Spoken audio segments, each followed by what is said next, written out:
ఓం మహాగణాధిపతయే నమ. ఓం గురుభ్యో నమ. ఓం శ్రీమాత్రే నమ. అరుణాం కరుణాతరంగితాక్షీం ధృతపాశాంకుశపుష్పబాణచాపాం అనిమాదిభిరావృతాం మయూకై అహమిత్యేవ విభావయే భవానీ. శ్రీమాత్రే నమ. గ్రహణము 7వ తేదీ ఉంది. అది ఏ సమయం నుంచి ఏ సమయం వరకు ఉంటుంది, ఏ రాసుల వారికి ఈ గ్రహణం యొక్క ప్రభావం ఉంటుంది, అలాగే ఏమి చేసుకోవాలి. గ్రహణం అంటే భయపడేదో భయపెట్టేదో కాదు, గుర్తుపెట్టుకోండి. గ్రహణము అనగానే మనకి అదొక గొప్ప సమయం, సాధన చేసుకోవడానికి సాధనా సమయంగా గుర్తించాలి. అయితే ముందుగా మనం అసలు ఏ సమయంలో ఉంది అనేటువంటి తెలుసుకుందాం. మనకి గ్రహణం పర్ఫెక్ట్గా ఉండే సమయం అయితే 11 గంటల రాత్రి, అంటే 7వ తేదీ రాత్రి 11 గంటల నుంచి 12 గంటల 22 నిమిషాల వరకు ఉంది, గుర్తుపెట్టుకోండి. అయితే దానికంటే ముందు దాని ప్రభావం అనేటువంటిది 8 గంటల 58 నిమిషాలకు ప్రారంభమై అర్ధరాత్రి అంటే తెల్లవారితే 8 అనగా 2 గంటల 25 నిమిషాలకు అవుతుంది. ఈ గ్రహణం చంద్రగ్రహణము మనకి ఇక్కడ ఉంటుంది. ఎప్పుడైనా గుర్తుపెట్టుకోండి, గ్రహణం మనకు ఉందా లేదా అనేటువంటిది రాత్రి సమయంలో ఉంటే ఉన్నట్టు, పగల సమయం ఉంటే లేనట్టు. రైట్.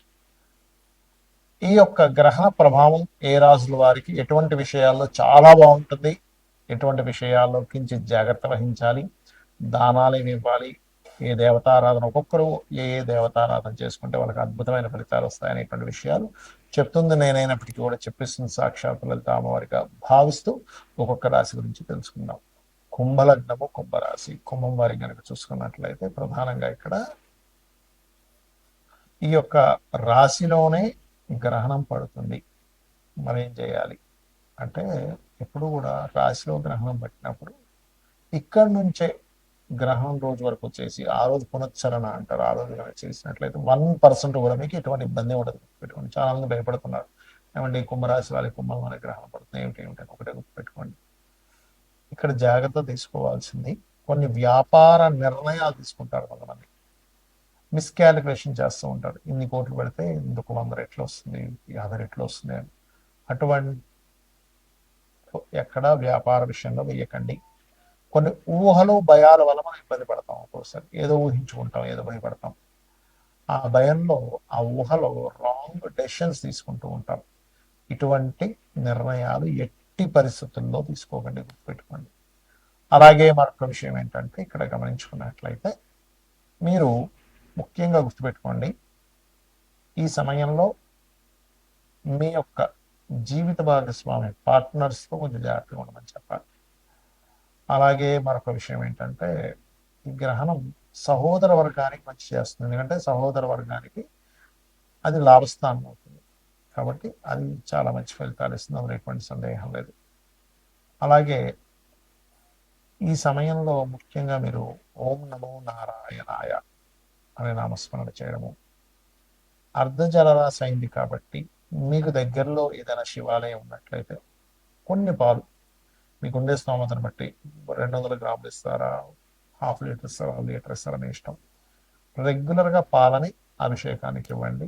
ఆ రోజు ముఖ్యంగా గ్రహణం రోజు మీరు విష్ణుమూర్తి ప్రతిమకి కేశవనామాలు చదువుతూ, లేకపోతే మనకి విష్ణు సహస్రనామాలు చదువుతూ అభిషేకం కనుక చేసినట్లయితే, అందులో కొంత పసుపు కానీ గంధం కానీ కలిపి చేసినట్లయితే చక్కటి ఫలితాలు మీకు లభిస్తాయి.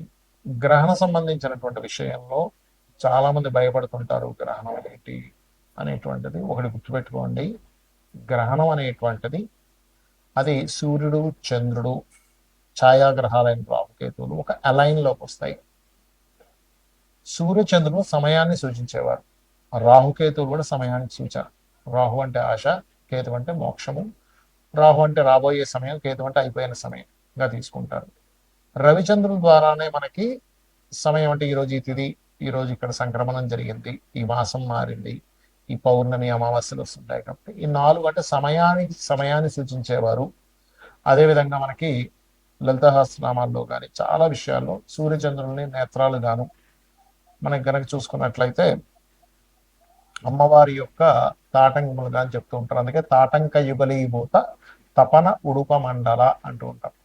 కాబట్టి ఈ సమయం చాలా గొప్పది అనే భావనతో గనక మీరు చేసుకున్నట్లయితే జపాన్ని, ఈ జపము యొక్క ఫలితం ఏదైతే ఉందో మిమ్మల్ని రక్షిస్తుంది.